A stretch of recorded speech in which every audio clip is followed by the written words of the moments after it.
Hello everyone, आज हम पढ़ने जा रहे हैं भारत की खोज पार्ट 6 अंतिम दौर 1 के क्वेश्चन आंसर। तो चलिए शुरू करते हैं। पहला क्वेश्चन है, ब्रिटिश शासन भारत में आने से भारत के साथ घटने वाली नई घटना क्या थी? आंसर है, ब्रिटिश शासनकाल भारत में आने से भारतीयों के लिए नई घटना यह थी कि पहली बार वे ऐसी शासन सत्ता में आए जिनका मूल भारतीय न था। इससे पूर्व भी कई बाहरी जातियों ने भारत पर आक्रमण कर शासन सत्ता संभाली थी, लेकिन अधिकांश ने अपना भारतीयकरण कर लिया था और जो भारतीय सभ्यता संस्कृति को न अपना सका वह शासन टिक ना पाया। अब तो भारत ऐसी शासकीय संचालन में बंध गया जिसका संचालन केंद्र भारत की धरती पर ही न था, अर्थात भारत के लिए कानून व्यवस्था इंग्लैंड में बिना भारतीयों के बनी।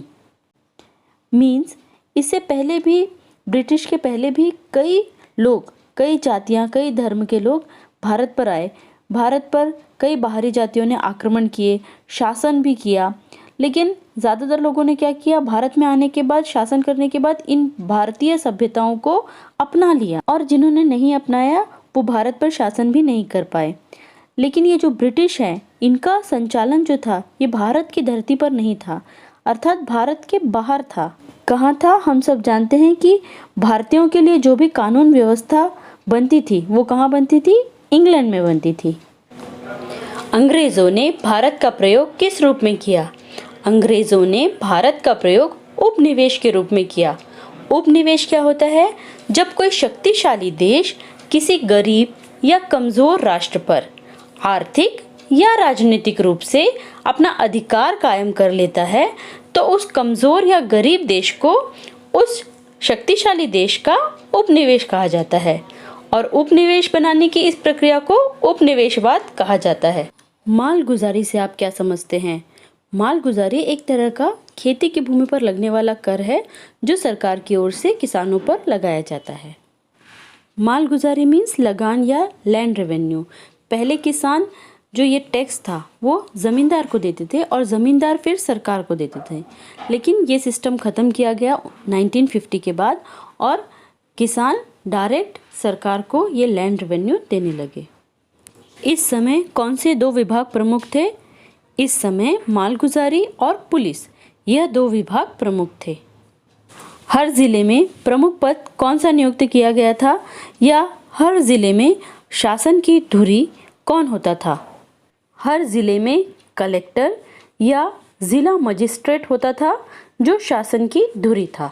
शासन की धुरी मीन्स केंद्र बिंदु। कैपिटेशन चार्ज क्या था? अंग्रेजी सेना के प्रशिक्षण हेतु भारत की ओर से उठाया गया खर्च कैपिटेशन चार्ज कहलाता था। इंग्लैंड में जो ब्रिटिश सेना थी तो उनके एक हिस्से का जो प्रशिक्षण था, प्रशिक्षण मीन्स ट्रेनिंग, उसका खर्च भारत को उठाना पड़ता था और इस खर्च को कैपिटेशन चार्ज कहते थे। 18वीं शताब्दी में बंगाल में किस प्रभावशाली व्यक्तित्व का उदय हुआ? 18वीं शताब्दी में बंगाल में एक अत्यंत प्रभावशाली व्यक्तित्व राजा राम मोहन राय का उदय हुआ। बंगाल के महान समाज सुधारक कौन हुए?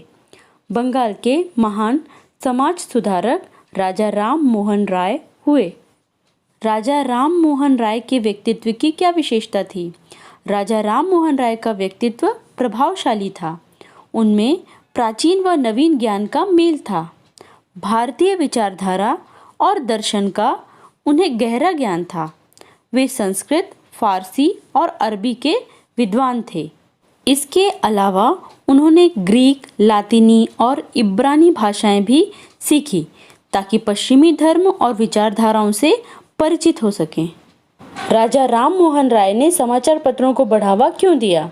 आंसर, राजा राम मोहन राय ने समाचार पत्रों को बढ़ावा दिया क्योंकि वे सोचते थे ये लोगों के मानस पटल पर गहरा प्रभाव डालते हैं और राष्ट्रीय जागरण में सहायक सिद्ध होंगे। उन्हीं के प्रयासों से सर्वप्रथम बंगाली में एक मासिक और एक साप्ताहिक समाचार पत्र निकला। भारतीय भाषाओं में प्रकाशित होने वाले यह पहले पत्र थे।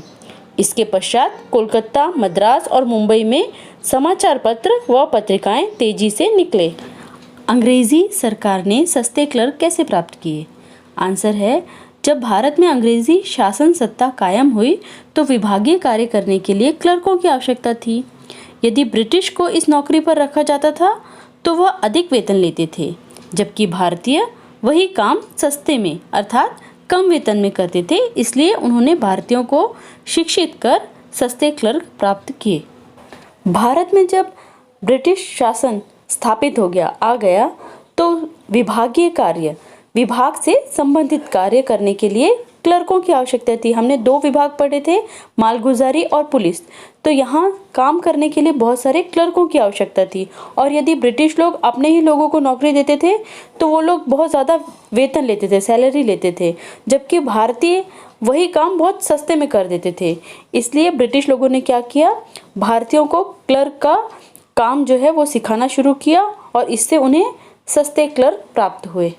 राजा राम मोहन राय ने किस सामाजिक कुरीति को जड़ से उखाड़ने का प्रयास किया? आंसर, राजा राम मोहन राय ने सती प्रथा को जड़ से उखाड़ने का प्रयास किया। उस समय के समाज में सबसे खतरनाक और अंधविश्वास से भरी परंपरा थी सती प्रथा, जिसके बारे में आप लोगों को पता होगा। इसमें पति के गुजर जाने के बाद पत्नी को ज़बरदस्ती उसकी चिता में जल जाने के लिए मजबूर किया जाता था। तो राजा राम मोहन राय ने बताया कि ये जो सती प्रथा है इसका किसी भी वेद में कोई उल्लेख नहीं किया गया है। फिर इसके बाद उन्होंने governor general Lord William Bentinck की मदद से सती प्रथा के खिलाफ एक कानून का निर्माण कराया। राजा राम मोहन राय ने सती प्रथा के अलावा समाज में फैली अन्य कुरीतियों जैसे बाल विवाह के खिलाफ भी मुहिम चलाई और इसे खत्म करने की शुरुआत की। ऐसे ही और वीडियो के लिए चैनल को सब्सक्राइब और बेल आइकन को प्रेस करना बिल्कुल मत भूलिए। मिलती हूँ एक अगले वीडियो में बहुत ही जल्द। तब तक के लिए थैंक यू।